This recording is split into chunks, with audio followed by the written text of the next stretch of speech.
дижитал бирж.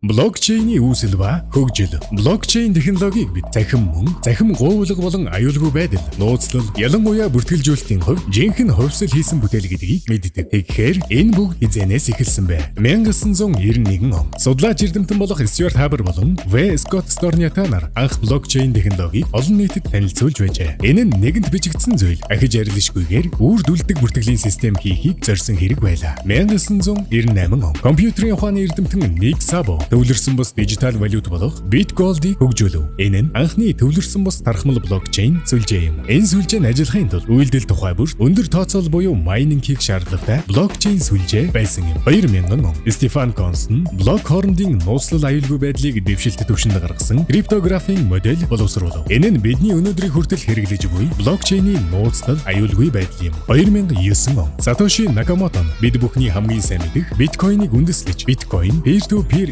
электроник хейш систем нэртэйгээр эрдмийн ажлаа төлөвлөж байв. Энэ нь Bitgold-ыг бодвол олон гүйлгээг багцлж хамаагүй бага тооцоолол хийгдэж ажилдаг дэвшилтэт блокчейн сүлжээ болсон юм. 2014 он блокчейн технологи мөнгөн тэмдэгтээс тусгаарлагдаж бусад санхүүгийн болон байгууллага хоорондох гүйлгээг хийх боломжтой нь батлагдсанаар блокчейн 2 тэг төрөн гарсан бөгөөд блокчейн технологийн хувьд эргэлтийн цэг болсон жил гэж үздэг. 2015 он Ethereum сүлжээ нь блокчейний чадамжийг тэлж ухаалаг гэрээ буюу төвлөрсөн бус програм хангамжийн боломжийг олон нийтэд танилцуулав. Үүнээс хойш уг сүлжээнд түшгэлсэн крипто токены тесрэл болсон юм. Харин өнөөдөр блокчейн сүлжээний өртөг өдрөөс өдөрт багассаар бидний өдөр тутмын амьдралын нэг хэсэг болсоор байна. Блокчейн технологи өндөрлөгтний хөгжил дэвшлийг нэг шатаар урагшлуулж байгаа нь гарцаагүй юм. Эцэст нь яагаад хамгийн том гэгдэх бүхий л хөрөнгө оруулагчид хэдэн тэрлион орн блокчейний хөгжил хөрөнгө оруулсаар байна вэ? Сонирхолтой биш гэж үү?